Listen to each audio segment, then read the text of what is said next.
إن الحمد لله نحمده ونستعينه ونستغفره ونتوب إليه ونعوذ بالله من شرور أنفسنا وسيئات أعمالنا من يهده الله فلا مضل له ومن يضلل فلا هادي له وأشهد أن لا إله إلا الله وحده لا شريك له وأشهد أن محمدا عبده ورسوله يا أيها الذين آمنوا اتقوا الله حق تقاته ولا تموتن إلا وأنتم مسلمون يا أيها الناس اتقوا ربكم الذي خلقكم من نفس واحدة وخلق منها زوجها وبث منهما رجالا كثيرا ونساء واتقوا الله الذي تساءلون به والأرحام إن الله كان عليكم رقيبا يا أيها الذين آمنوا اتقوا الله وقولوا قولا سديدا يصلح لكم أعمالكم ويغفر لكم ذنوبكم ومن يطع الله ورسوله فقد فاز فوزا عظيما أما بعد فإن أصدق الحديث كتاب الله وخير الهدي هدي محمد صلى الله عليه وسلم وشر الأمور محدثاتها وكل محدثة بدعة وكل بدعة ضلالة وكل ضلالة في النار. حرية الإنسان بسلامة صدره ولا يسلم صدر من لا يعفو فمن يعفو ينال عفوا من العفو وهو سليم القلب ينتفع حقا بما من الله عليه يوم لا ينفع مال ولا بنون إلا من أتى الله بقلب سليم. La liberté de l'homme réside dans la paix que renferme sa poitrine. Et l'homme ne peut pas se sentir en paix dans son cœur jusqu'au jour où il arrive à pardonner aux autres. Et celui qui pardonne peut espérer obtenir le pardon du grand pardonneur, du clément, Allah Azza wa Jal. Et celui qui pardonne, ceci est un témoignage du caractère saint de son cœur et du fait qu'il a réellement tiré profit de ce don qu'Allah Azza wa Jal lui a fait, cette richesse qu'il lui a octroyée, le fait d'avoir un cœur saint. Il tira profit de cela ici-bas, et d'autant plus le jour où ni les biens ni la progéniture ne seront d'aucune utilité. Illa man atallaha biqalbin salim, le seul qui tirera profit en ce jour, c'est celui qui vient à Allah Azza wa Jal avec un cœur en paix. Il est rapporté dans les recueils de la sunna du prophète sallallahu alayhi wa sallam, notamment dans le sunan de l'imam al-Tirmidhi, dans un hadith qui est authentifié par Cheikh Nasruddin al-Albani, rahimahullah ta'ala, selon la mère des croyants Aïcha, radiyallahu anha, qui dit: Qultu ya Rasulallah, ara'ayta in alimtu ayyu laylatin laylatul qadri ma aqulu fiha. Ô messager d'Allah, que me suggères-tu si je venais à savoir quand est-ce que où se situe Laylatul Qadr? Que me suggères-tu de dire durant cette nuit-là? قال صلى الله عليه وسلم قولي اللهم إنك عفو تحب العفو فاعف عني. Tu diras: ô Allah, tu es clément, pardonneur, tu aimes la clémence, le pardon, fais-moi don de ta clémence, fais-moi don de ta clémence. Ce hadith-là, c'est le hadith dans lequel la mère des croyants interroge au sujet d'une grande chose durant une grande nuit. Elle s'intéresse au sujet de la meilleure chose pour laquelle Allah Azza wa Jal nous a créés, qui est le fait de l'invoquer. Et l'invocation, c'est le culte. Ad-du'a huwa al-ibada. Et les salaf cherchaient le savoir au sujet des invocations, car ils savaient qu'ils ont été créés pour adorer Allah, pour l'invoquer. Donc ils aimaient savoir quelles sont les meilleures choses à dire et comprendre ce qu'ils disent afin d'avoir la présence de cœur nécessaire. Ils aimaient aussi savoir quels sont les temps dans lesquels leur invocation est plus proche d'être élevée à Allah Azza wa Jal.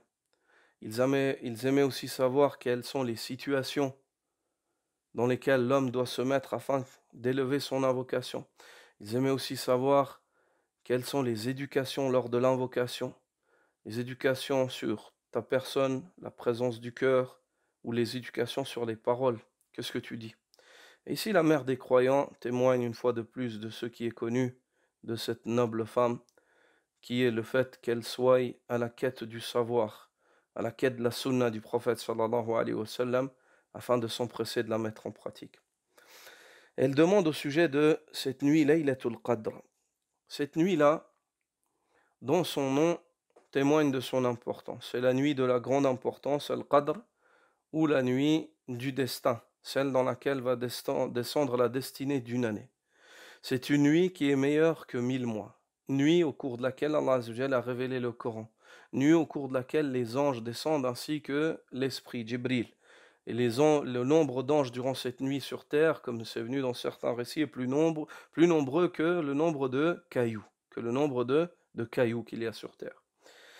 Durant cette nuit-là, qui est paix, et dans laquelle Allah Azza wa Jalla accorde la paix, et dans laquelle l'homme peut chercher accès à la demeure de la paix, Darus Salam, le paradis d'Allah Azza wa Jalla, est primordial que l'être humain redouble d'efforts et cherche la meilleure chose. Quelle est la meilleure chose qu'il puisse demander à Allah subhanahu wa ta'ala durant cette nuit? Nous avons expliqué dans le cours précédent que cette nuit, il faut la rechercher. C'est pour cela que dans cette variante du hadith, elle ne dit pas durant Laylatul Qadr. Si je savais, c'est-à-dire je vais chercher, mais si je tomberais dessus, qu'est-ce que tu me recommandes de dire? Donc ce que le prophète va lui recommander, c'est ce que la personne doit faire les 10 dernières, dans la dernière décade du Ramadan, à partir de ce soir jusqu'à la fin. Et si Allah veut qu'il y ait 9 nuits, il y en aura 9. Si Allah veut qu'il y ait 10 nuits, il y en aura 10. Ça, c'est Allah Azza wa Jal qui choisit. Mais nous sommes entrés dans la dernière décade à partir de ce soir, nous entrons à partir du Maghreb dans la dernière décade. Donc, ici, elle demande quelle est cette invocation afin de faire l'effort durant ces nuits-là. Et le prophète sallallahu alayhi wa sallam l'oriente vers la meilleure des demandes. Car durant le mois de Ramadan, chaque nuit, Allah Azza wa Jal délivre des personnes du feu de l'enfer. Mais quand vient Laylatul Qadr, il en délivre un nombre identique à ce qu'il a délivré chaque nuit. Autant plus, tout autant. Donc, il se peut que toi, et qu'Allah Azza wa Jal nous préserve, ou il se peut qu'une personne soit inscrite parmi les habitants de l'enfer. Puis le fait que durant ces nuits de Ramadan, durant Laylatul Qadr, il invoque, et durant ces dernières nuits, il invoque et il insiste, Allah Azza wa Jal ôte son nom du registre des habitants de l'enfer pour le noter dans le registre des habitants du paradis. Durant cette nuit-là descend aussi la destinée pour une année, ce qui va se passer, la santé, la maladie, la subsistance, la pauvreté, le succès, le non-succès, les enfants ou pas d'enfants, la vie, la mort, et ainsi de suite. Ça va descendre pour une année. Donc, quelle est la meilleure chose que tu puisses demander? C'est la clémence. C'est la clémence. Et cette invocation-là, la clémence, le fait de demander à Allah subhanahu wa ta'ala sa clémence, ça englobe tout le bien. Ça englobe le fait qu'Allah Azza wa Jal se montre clément avec toi dans ce qu'il t'a destiné dans ce dunya, dans ce qu'il t'a accordé dans ce dunya, dans ta fin, dans ta vie après la mort, dans ta tombe, dans l'au-delà, et ainsi de suite. Elle est très englobatrice, cette invocation. Elle est très englobatrice, cette invocation. Et, Inch'Allah, on fera un autre rappel précisément juste pour développer cette invocation, tout en cours, Inch'Allah, afin de vraiment bien comprendre cette invocation à ce qu'il est attiré. Et cette invocation, dans ce hadith-là qui vient de vous être mentionné, on peut tirer plusieurs bénéfices. Le premier d'entre eux, c'est le fait que parmi les attributs, les noms et les attributs d'Allah, il y a le fait qu'Allah soit Al-Afu, ça c'est son nom, et qu'il est l'attribut de la clémence. Il est le clément, il a le caractéristique, l'attribut de la clémence. Et on tire aussi le fait qu'Allah Azzawajal aime la clémence, et le fait qu'Allah Azzawajal aime la clémence. Ce qu'on tire aussi de ce hadith-là, c'est l'incitation qu'il y a dans ce hadith, dans le fait de rechercher les invocations bénies, les meilleures des paroles. Et les meilleures des invocations sont celles qui sont rapportées du prophète sallallahu alayhi wa sallam, ainsi que de rechercher aussi les temps bénis, dans lesquels Allah a mis une bénédiction, comme dans le dernier tiers de la nuit, comme le Jumu'ah après l'Asr, comme entre le Adhan et l'Iqama, comme la journée de Arafah, et entre autres, est là le meilleur instant, comme durant la nuit de Laylatul Qadr, et nous ne savons pas quand elle est, donc à nous de la chercher, comme le prophète sallallahu alayhi wa sallam nous a recommandé. On tire de ce hadith-là aussi euh, le, le fait qu'il met en évidence la noblesse de caractère de la mère des croyants, Aïcha radiyallahu ta'ala anha, malgré le savoir qu'Allah lui a accordé, elle, au lieu de s'en remettre à ce qu'elle connaît comme invocation et ce qu'elle a appris et tiré et les conclusions auxquelles elle en est venue, elle demande à son noble mari, le messager d'Allah sallallahu alayhi wa sallam. Donc c'était une femme qui était savante et étudiante jusqu'à son dernier souffle. Elle était savante et étudiante. Elle aimait le savoir, radiyallahu ta'ala anha. Elle aimait le savoir et elle cherchait constamment à apprendre du prophète sallallahu alayhi wa sallam ce qu'il faut dire et ce qu'il est meilleur de dire. Elle l'apprenait, elle le mettait en pratique. Elle l'apprenait, elle le mettait en pratique. Tu remarqueras dans cette invocation aussi que cette invocation est composée de trois parties. La partie qui parle, qui confirme qui est Allah, il est le clément, hein, donc il est celui qui fait clémence, qui a la capacité de faire clémence. La fin de l'invocation qui t'enseigne qui tu es toi, tu es celui qui a besoin de la clémence car tu es pécheur. Et le milieu de l'invocation, tu témoignes qu'Allah aime la clémence, donc à toi de t'acquitter de ce qu'Allah aime, qui est la clémence, afin d'espérer qu'on te fasse clémence, d'espérer la clémence du clément. Tabaraka wa ta'ala. Quant au afwa, la compréhension de la clémence dans la langue arabe, le mot afwa, c'est comprend ce qu'on dit est commenté comme at-tajawuz 'ani dhanb wa tarku al-iqab alayh. Et c'est le fait de passer au-dessus de l'erreur, du péché de la personne et de délaisser, de passer au-dessus du châtiment, de ne pas le châtier pour l'erreur qu'il a faite. Et la base de l'afou, c'est al-mahu wa tams. C'est le fait d'effacer et de supprimer totalement le péché. Le fait d'effacer et de supprimer totalement le péché au point où la personne ne sera plus jamais lésée par ce péché, ni ici-bas, ni dans l'au-delà. Car on a vu, souvent on a fait au début de cet événement-là dans lequel nous vivons, et que cette pandémie, ainsi de suite, on a évoqué ces versets, ces hadiths qui prouvent que souvent le malheur qu'on vit, c'est le fruit de ce qu'on commet nos mains, c'est le fruit de nos péchés. Et Allah Azza wa Jal, ya'fu an kathir. Allah passe au-dessus de beaucoup de choses. Il y a beaucoup de choses, normalement, peut-être qui devraient nous arriver encore pire que cela, mais Allah passe au-dessus par sa clémence, car il est clément. Tabaraka wa ta'ala. Donc on voit que l'homme, ses péchés lui nuisent. Donc tu as besoin de la clémence d'Allah. Tu as besoin qu'Allah subhanahu wa ta'ala t'efface ses péchés, qu'il passe au-dessus et que tu ne sois pas lésé, qu'il n'y ait plus d'impact de ce péché-là dans ta vie ici-bas, ainsi que dans l'au-delà, dans ta vie dans l'au-delà. Et Khalil rahimahullah dit وَكُلُّ مَنْ اسْتَحَقَّ عُقُوبَةً فَتَرَكْتَهُ فَقَدْ عَفَوْتَ عَنْهُ. Toute personne qui a normalement mérité une punition et que tu le délaisses, tu passes au-dessus de cela, c'est-à-dire que tu lui as fait clémence. C'est ce qu'on comprend par la clémence. Donc un juge par exemple qui fait clémence à une personne qui a fait une erreur, ou un prof qui fait clémence à un élève, ou un parent qui fait clémence à son enfant, et ainsi de suite. Le fait que tu passes au-dessus de cela, c'est-à-dire que tu t'es montré clément, et que tu oublies cela, et tu tournes la page. C'est-à-dire que tu t'es montré clément. Quant à la définition de la clémence dans l'emploi religieux, ici c'est la définition linguistique, c'est très proche, c'est at-tajawuz 'ani dhanb wa tarkul 'iqab. C'est le fait qu'Allah passe au-dessus du péché et qu'il ne te châtie pas pour ce péché-là. C'est le fait que ce péché-là, c'est fini. Tu n'as pas de crainte. Si Allah t'a fait clémence, tu ne seras plus jamais châtié et Allah Azza wa Jal passera au-dessus de ce péché-là. Il ne te sera pas compté comme tel. Et Allah subhanahu wa ta'ala fait clémence à ceux qui sont cléments.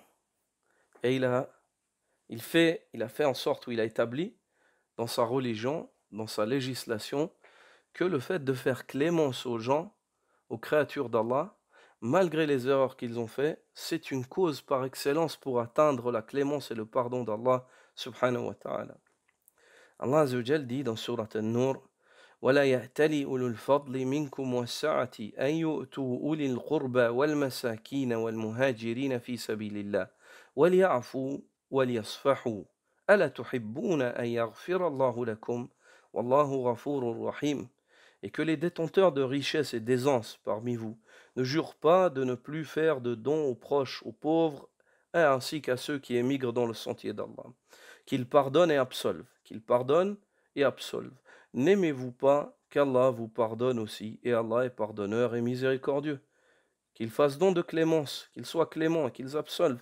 N'aimez-vous pas qu'Allah Azza wa Jal soit clément avec vous, et Allah est pardonneur et miséricordieux. L'imam Abdurrahman al-Sa'di, rahimahullah, lorsqu'il mentionne ce verset, il dit: كان من جملة الخائضين في الإفك مصطح ibn Uthatha. Faisait partie du groupe de ceux qui ont tergiversé, qui ont calomnié sur le compte de notre mère Aïcha radiyallahu ta'ala anha, ils ont menti sur elle. Parmi eux, il y avait Mustah ibn Uthatha. وهو قريب لأبي بكر الصديق رضي الله تعالى عنه. Et Allah Azza wa Jal, cette calomnie, Allah Azza wa Jal, il a purifié Aïcha radiyallahu ta'ala anha au-dessus de 7 cieux. Il a révélé des versets qui prouvent son innocence radiyallahu ta'ala anha, qui prouvent entièrement son innocence. Quoi qu'il en soit, ce n'est pas le thème maintenant, mais j'aimerais vous mentionner que parmi ceux qui ont calomnié sur Aïcha, la femme du prophète sallallahu alayhi wa sallam avant tout, et c'est ça qui accorde de l'importance à la mère des croyants, puis ensuite après cela, ce qui lui accorde de l'importance, c'est que c'est la fille de Abu Bakr as-Siddiq radiyallahu ta'ala anhuma. Parmi ceux qui ont calomnié, il y avait Mustah ibn Uthatha. وهو قريب لأبي بكر الصديق رضي الله عنه. Et c'était un proche d'Abu Bakr as-Siddiq. وكان مصطح فقيرا من المهاجرين في سبيل الله. Et Mustah était un proche d'Abu Bakr et il faisait partie des émigrés, des Mécois qui ont eu la foi à la Mecque et qui ont émigré en direction de Médine. Et ils faisaient partie des émigrés qui étaient pauvres. فحلف أبو بكر ألا ينفق عليه.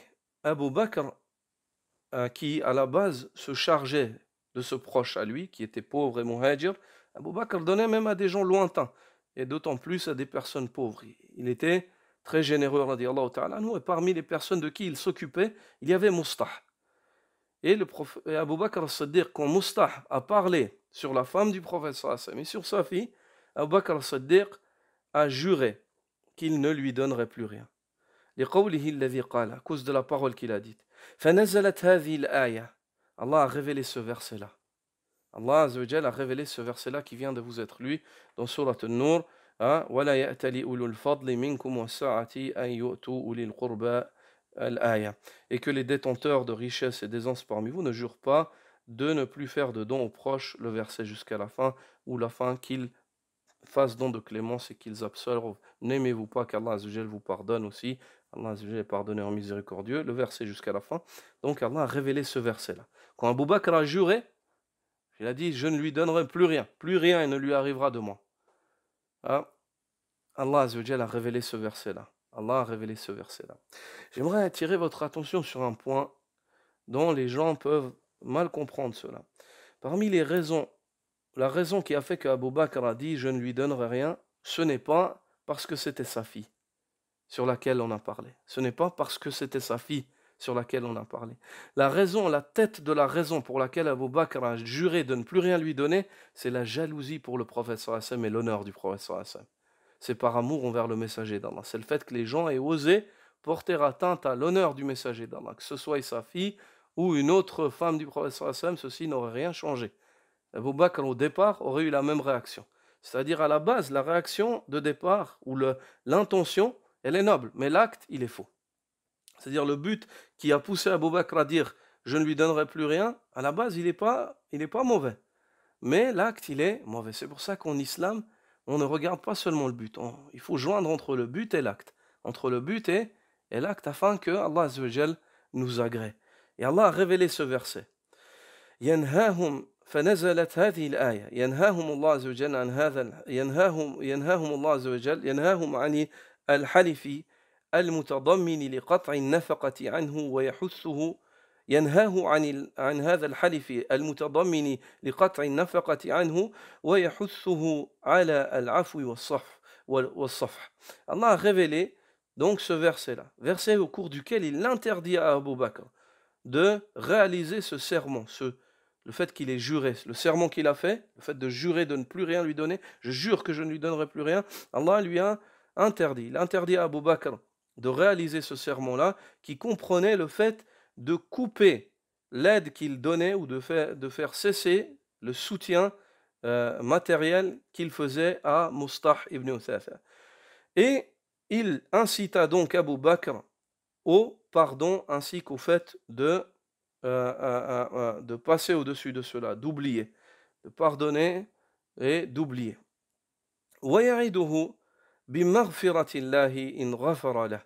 Et Allah lui promet, il promet à Abu Bakr de lui pardonner ses péchés s'il lui pardonne à Mustah. Subhanallah. Allahu Akbar. Regardez la miséricorde d'Allah, serviteur d'Allah. Regardez la miséricorde d'Allah. Prenez en considération un point, qu'il y avait aussi parmi les personnes qui ont calomnié les hypocrites. Et il y avait des gens qui sont laissés aller ou qui ont été, c'est-à-dire trompés par les prétentions des mauvaises personnes. Et Mustah ibn Uthatha faisait partie des Muhajirin. Il était pauvre et c'était une personne qui a assisté à la bataille de Badr. Ce n'est pas n'importe qui. Mais ici, c'est une grosse erreur qu'il a faite. C'est une grosse erreur qu'il a faite. C'est une grosse erreur qu'il a faite. Et Allah subhanahu wa ta'ala, malgré cette grosse erreur, qui est le fait de toucher à l'honneur de son prophète sallallahu alayhi wa sallam, il incite Abu Bakr au pardon. Il veut éduquer Abu Bakr as-Siddiq au pardon. Il veut éduquer la communauté à pardonner aux gens. Malgré la grosse erreur que les gens puissent faire en islam, il nous est demandé de pardonner. Il nous est demandé de pardonner. Et dans le pardon, il y a un grand bienfait. Il y a la paix de l'âme, il y a la paix de l'être, du cœur. Il y a la paix entre les gens. Et ainsi de suite. Et il y a une noblesse dans le pardon. Il y a une noblesse dans le pardon. Et Allah subhanahu wa ta'ala promet à Abu Bakr donc, par cela, il l'incite à pardonner, il lui promet son pardon. N'aimez-vous pas qu'Allah vous pardonne aussi? Allah est pardonneur et très miséricordieux pour les croyants. Et إذا عملتم dit Cheikh Abdurrahman al-Sa'di إذا عملتم عبيده بالعفو والصفح عاملكم بذلك. Et ce qu'Allah subhanahu wa ta'ala veut dire dans ce verset, dit Cheikh Abdurrahman al-Sa'di, n'aimez-vous pas qu'Allah vous pardonne aussi? Dit Cheikh Abdurrahman al-Sa'di, dit si vous vous comportez avec les serviteurs d'Allah par la clémence et que vous absolvez, que vous oubliez, vous passez au-dessus des péchés qu'ils ont commis, on voit que la clémence, l'homme qui a fait vraiment clémence, c'est une personne qui oublie. Khalas, c'est fini, il a effacé. On a dit que la clémence, c'est le fait de ne pas châtier, c'est le fait d'effacer. Ça efface, ça déracine le mal qu'il y avait, alhamdoulilah, tu passes au-dessus. C'est-à-dire, tu comprends en fait pourquoi est-ce que tu fais ça. Et tu ne peux pas arriver à cela si ce n'est que de faire clémence pour Allah, en espérant la clémence du tout clément, qui est Allah subhanahu wa ta'ala. Donc ici, dans ce verset-là, le cheikh dit, si vous agissez ainsi avec ses serviteurs, que vous leur faites clémence et que vous oubliez, amilakum bizalik, Allah en fera de même avec vous. Il agira avec clémence et il passera au-dessus de vos péchés. Il absoudra vos péchés. فقال أبو بكر لما سمع هذه الآية بلى والله إني لا أحب أن يغفر الله لي Il dit, pas Abu Bakr, quand il a entendu ce verset, le prophète sallallahu alayhi wa sallam lui a récité ce verset qui lui a été révélé, il a dit, bien sûr, par Allah, j'aime et j'espère qu'Allah me pardonne. Et فَرَجَّعَ النَّفَقَةَ إِلَى مُسْطَحٍ. Il s'est tout de suite empressé de redonner à Mustah la dépense qu'il faisait pour lui, le soutien social qu'il lui accordait. وفي هذه الآية دليل على النفقة على القريب وأنه لا تترك النفقة والإحسان بمعصية الإنسان. Et dans ce verset-là, chez Abdurrahman al-Sa'di dit, il y a un argument évident quant au caractère louable du soutien de ceux qui te sont proches. Et il y a un argument dans le fait qu'il ne fait pas partie de la religion de délaisser le soutien social que l'on faisait à une personne pour l'erreur que l'homme a commise. Pourquoi? Parce que nous, on ne faisait pas ce soutien-là parce qu'il est gentil avec nous, pour qu'il soit reconnaissant. On faisait ce soutien-là en espérant le visage d'Allah. Et moins la personne elle est reconnaissante, et moins la personne elle reconnaît les efforts que tu fais, plus tu peux espérer dans l'au-delà comme part. Plus tu peux espérer dans l'au-delà comme part, et plus c'est un témoignage de ta sincérité. Il dit et il y a dans ce verset-là une incitation évidente quant à l'importance de la clémence et du fait d'oublier, de passer au-dessus, d'absoudre les péchés ou les erreurs des gens.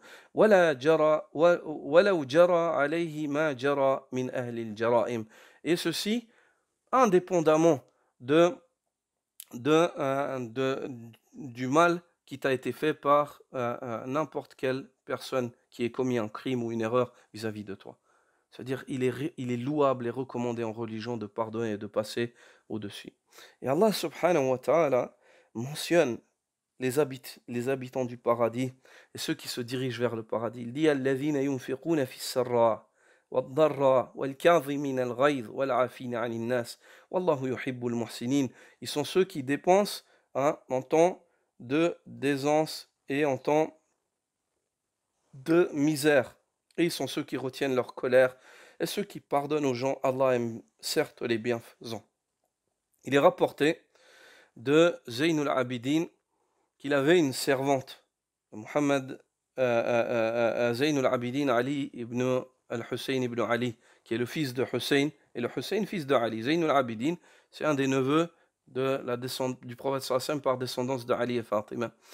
Zaynul Abidin était un homme très pieux. Il est rapporté qu'il avait une de ses servantes, elle a commis une erreur en présence d'un des hôtes de Zayn al-Abidin.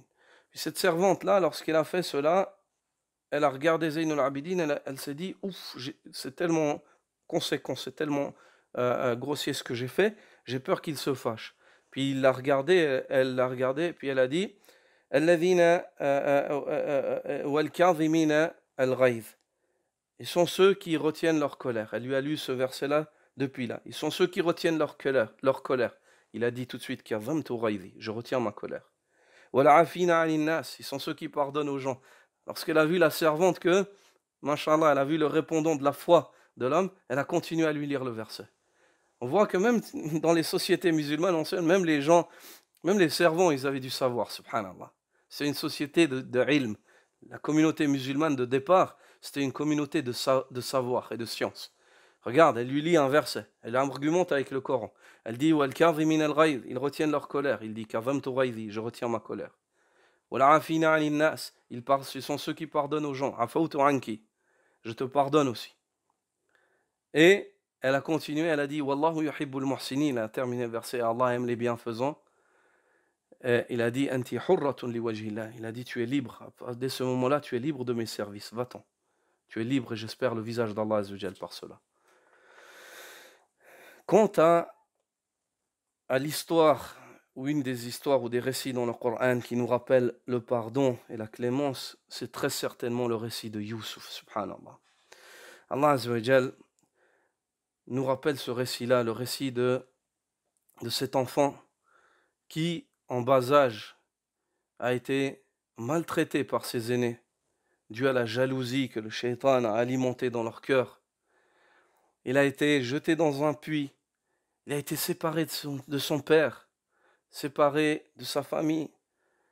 il a vécu ce qu'il a vécu, puis par la suite il a été emprisonné, et ainsi de suite, et ainsi de suite. Et Youssouf, chaque fois, dès qu'il avait l'occasion de pardonner, pour autant il attendait que la vérité elle éclate au grand jour, mais à part cela, il pardonnait, alayhi salam.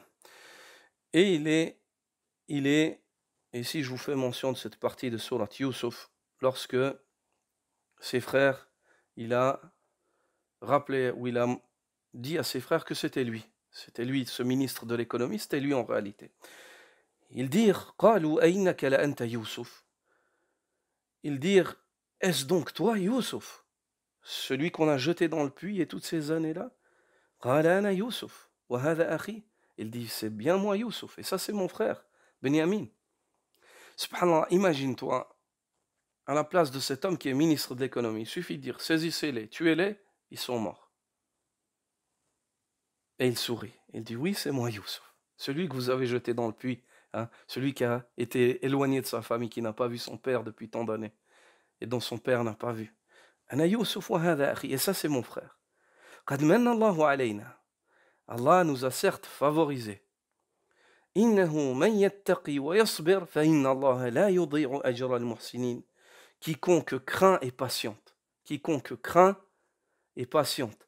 Certes, Allah ne réduit pas en vain l'effort des bienfaisants. Si tu es bon, Allah Azzawajal te donnera du bien où que tu sois. Wallah, on peut te mettre en prison, tu trouveras le khayr en prison. On peut te mettre au fond de la terre là-bas, on peut t'isoler, tu trouveras le khayr. On peut te tuer, tu trouveras le khayr dans la mort. Alhamdulillah, si tu es patient et que tu es pieux et que tu es patient, ne crains pas, t'inquiète pas. Le khayr t'entoure de toutes parts, car le khayr, tu le portes dans toi. Comme dit Cheikh l'Islam ibn Taymiyyah, ibn al-Qayyim, alors qu'ils sont en prison. Que peuvent faire mes ennemis contre moi? Quand mon paradis, je le porte dans mon cœur, il me suit où que j'aille. Le Jannah, il est dans mon cœur, dans ma poitrine. Où que j'aille, il me suit. Le khayr, quand tu le portes dans ton cœur, où que tu es, où que tu sois, tu trouveras du khayr. Même dans le mal, dans le pire des malheurs, tu trouveras le khayr. Pourquoi? Car tu fais partie des gens du khayr. Tandis que si tu es une personne de char et de mal, on peut te mettre au milieu de Laylatul Qadr, on te dit c'est celle-là, tu ne trouveras pas le khayr. On peut te mettre au milieu de la Kaaba et on te dit c'est le meilleur lieu, et il y a des temps d'actes à faire, tu ne trouveras pas de khayr. Parce que tu ne portes pas de khayr en toi. Il faut corriger. La yughayyiru Allahu ma biqawm hatta yughayyiru ma bi anfusihim. Allah ne changera pas la situation d'un peuple jusqu'à ce que ceux-là n'entreprennent leur propre changement, le changement intérieur. Puis, ses frères dirent, قالوا تالله لقد آثرك الله علينا وإن كنا لخاطئين. Ils dirent par Allah, Allah t'a préféré à nous, alors que nous étions certes du nombre des fauteurs. Nous avons commis une grosse erreur, une erreur grossière. قال لا تثريب عليكم اليوم. Il leur dit, il n'y a aucun préjudice sur vous. Pas de récrimination contre vous aujourd'hui. يغفر الله لكم يغفر الله لكم. Qu'Allah vous pardonne. وهو أرحم الراحمين. Et c'est lui le plus miséricordieux des miséricordieux. Il les a encouragés à chercher le pardon d'Allah malgré l'erreur qu'ils ont faite. Et il leur a fait don de sa clémence. Et il leur a fait don de sa clémence et il leur a rappelé qu'Allah est le plus miséricordieux des miséricordieux. Il fait miséricorde, il nous pardonne alors qu'on n'arrête pas de faire des fautes. Pourquoi est-ce que nous, on demande son pardon, on n'est pas prêt à pardonner aux créatures d'Allah? Le prophète, sallallahu alayhi wa sallam, lorsqu'il est entré à Mecca, ils l'ont chassé. Ils ont pris ses biens, ils l'ont insulté, ils ont menti sur lui, ils ont tout fait pour le tuer. Et lorsqu'il est rentré à Fath Makkah, sa barbe, elle touchait la selle de sa monture. Il est rentré avec modestie. Il leur a dit, que pensez-vous que je vais faire de vous aujourd'hui? Ils lui ont dit, Akhun Karim, wa ibn Akhin Karim, tu es un frère honorable. Et le fils d'un frère honorable, parmi les familles les plus nobles des Mekwa, Banu Hashim. Banu Hashim. Il dit, idhabu fa'antum at-tulaqa. لا وإني قائل كما قال يوسف لإخوتي لا تثريب عليكم اليوم يغفر الله لكم وهو أرحم الراحمين. Il leur dit, allez-vous-en, vous êtes libres. Ils sont rentrés, ils se sont dit, Mohammed avec son armée, tout ce qu'on lui a fait, maintenant il rentre, qu'est-ce qu'il va nous faire? Mais ils étaient convaincus de la clémence, de la miséricorde qu'Allah a mis dans cet homme-là. Ils ont dit, tu es un honorable frère. Il dit, je vous dis, allez-vous-en, vous êtes libres. Et je n'ai rien d'autre à vous dire si ce n'est que ce qu'a dit Youssouf à ses frères. Il n'y a aucune récrimination contre vous aujourd'hui. Qu'Allah vous pardonne. Et il est le plus miséricordieux des miséricordieux. Qu'Allah vous pardonne et vous guide dans sa voie. Il est le plus miséricordieux des miséricordieux. Et il est mentionné dans un récit que lorsque la mort s'est présentée à Youssouf alayhi salam, ses frères étaient autour de lui et lui dirent: que vois-tu, ya Nabi Allah, au prophète d'Allah, que vois-tu? Il dit: je vois un long chemin, une petite ouverture qui s'ouvre à moi, c'est-à-dire pour sortir du dunya, un long chemin qui se présente. Et je vois que je porte très peu de provisions avec moi. Si ce n'est, et je vois que la chose qui m'est la plus utile et qui me sauve, c'est la clémence dont je vous ai fait part, subhanallah. Je vois que la chose qui me sauve dans ce long chemin, la meilleure provision, c'est le fait que je vous ai pardonné, en espérant le pardon d'Allah Azza wa Jal, en espérant le pardon d'Allah Azza wa Jal. Il est rapporté d'Abdullah ibn Amr ibn al-As, radiyallahu ta'ala anhu, que le prophète sallallahu alayhi wa sallam dit: Ar-Rahimuna yarhamuhumur Rahman, irhamu man fil ardi yarhamkum man fis sama. Les miséricordieux, c'est très certainement le miséricordieux qui leur fera miséricorde. Faites donc miséricorde à ceux qui sont sur terre, afin que vous soyez comptés parmi les miséricordieux. Celui qui est au-dessus des cieux, à qui revient la miséricorde dans son entièreté, vous fera aussi miséricorde.